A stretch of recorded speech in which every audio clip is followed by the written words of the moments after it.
amongst friends. The Al Travis Show. Nothing but talk. We love having our next guest in. He's the voice in Central Minnesota. He's Jay Caldwell. Jay, how are you doing? I'm doing well. Al, how about you? It's been a strange day, quite honestly, and I was going to ask you, it's inside baseball, but I think people might find this interesting. So we're running along our lives. Thursday and Friday, I'm watching a little of the Open, the U.S. Open, and I'm thinking, I want to talk to Jay about this. I'm going to talk to Jay about this. It'll be fantastic. Then we get to today, and it seems worthless to talk about with all that went on over the weekend. You'll hear when you listen to the show. I'm kind of letting God run the program today. What we get to, we get to. If we talk sports, if we get to the Open, we'll talk it. But if not, I'd like to ask you, what does Jay do on a weekend like this weekend, knowing that you got a Monday morning show to do? How much do you cover it? No one wants to listen to sad sack radio, but people want the truth.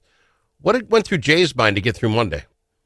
Well, I mean, it was a unbelievable turn of events. I mean, John Hoffman, he's been a regular guest on your program. Every Monday, the half hour before you come on, he's been on for years. He and I have smoked cigars. I just told this story to Steve Fink. I actually golfed in a tournament for him. I like to golf, and this was 10, 20 years, whatever. Hey, come on up. We're having the golf tournament. I don't know, it's $50, some crazy number. So I went. Worst mistake of my life. All of a sudden, you're on the radar. I'm getting invites to every Democratic thing and fundraiser because you had to give me your name and number. I go to John. You should have told me this is what was going to happen. Goodness gracious, I never would have played. I tease. I don't do that stuff much. But, John, I played in his golf tournament. We smoked cigars together. I feel this guy's my brother, and this happened. So how did you process it? I mean, it's unbelievable that this would happen. Have someone pose as a police officer, and based on the photos and the vehicle, I mean, it's hard not to think that's who it was. Yeah, completely agree. 2 in the morning. Hoffmans and the Hortmans. I mean, how would you know? Yeah. Especially 2 in the morning, especially where you're groggy, you're just trying to make what's going on here. And the fact that 2 people died, 2 others were seriously injured, including the Hoffmans, and fortunately it looks like they're probably going to make a recovery.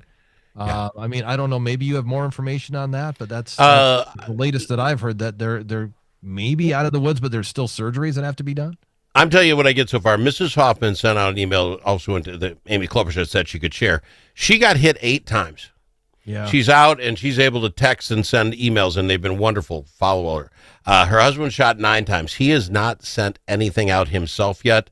In and out of surgeries. Jack Zimmerman says that what happen is you get one done to get the hardest one done, let him recover a little bit, then you go back. We don't know where John's at yet. Okay. So that's tough. But can we throw a shout out? Early in the morning when I find this out, I text other folks who've been on the show. I consider them friends. Are you safe? What's going on?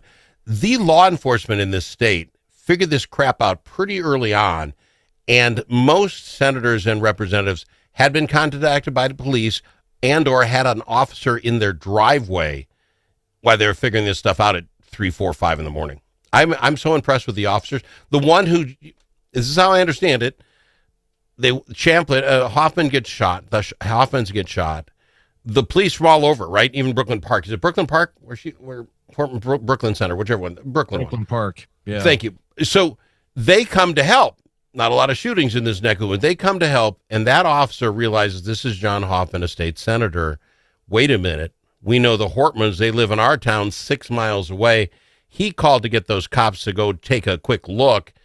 And if they hadn't done that, if that cop didn't have that intuition, that guy would have had his cop car and going off to the next place, right?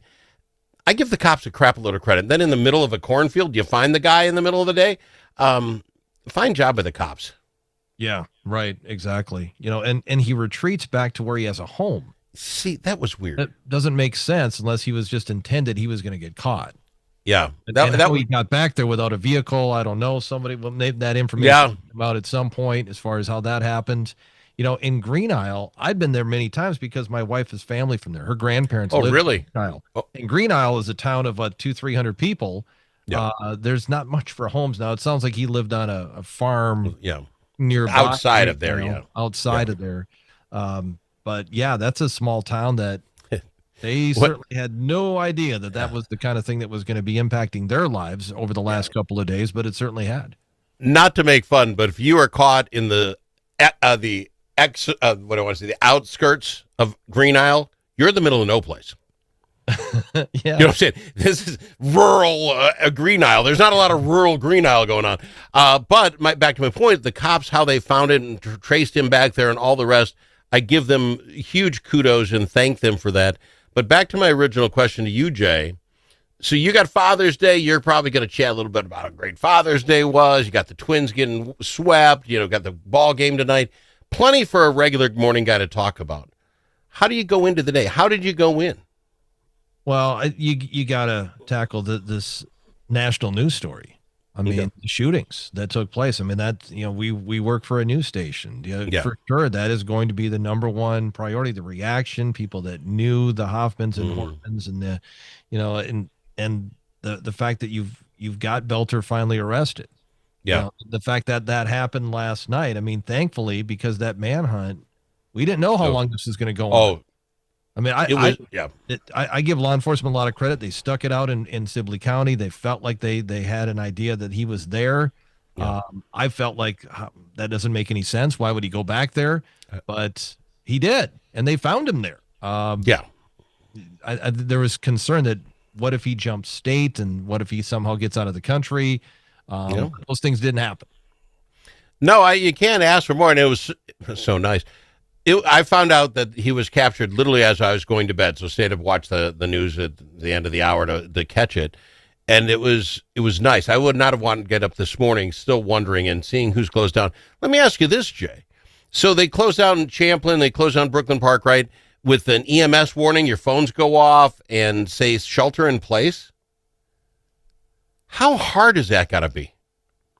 Did just get a text like, yes, a tornado's coming in, bad weather's coming in. My wife and I like to stand on the porch and watch it roll in. Cops walking down your street. How hard is it to just, buckle down and say, how long? Right. Yeah. I mean, because he was on foot. I mean, yeah. I'm sure that was the reason, because what is he going to do? Is he going to try to break into somebody's home, and he's armed, clearly dangerous, running from police? Back to the genius of the cops. Is the guy dressed like a cop? He could run up the door, knock on the door. You think it's the cop, and they're instantly putting out this, text message. Do not answer the door unless two cops are there. Stifling the guy. No, the guy changed. Great job, cops. Way to figure out, let's stop this guy now. He could go to any house. Overall, I know 2 people died and 2 people got shot up, but it could have been so much worse. If that cop hadn't gotten there, this guy's driving around with his truck doing who knows what to the rest of the world. It was just a realization. You got to be thankful that those people are there. And then, Jay, with the last minute, does this change the discourse in the state? The way people, both sides, call the other side Nazis or whatever? It's hard to tell. I mean, how people eat. Can't we just disagree peacefully? Yes.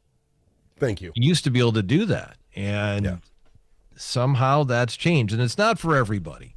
Yeah. It's for a small few that are volatile. And we saw that again. I don't know. This changes things. So I don't know. I guess I'm just going to have to wait and see on that. I appreciate you, my friend. I know we're going to talk sports and stuff like you usually do, but I appreciate taking time to do this, because I didn't know how I was going to let this show happen today, but I think we're doing it all right. Appreciate you, my friend. You got it. Thanks, Al. He's Jay Caldwell, the voice on the Al Travis Show. Achieving your financial goals requires individual planning and a comprehensive approach. At Midwest Money Management,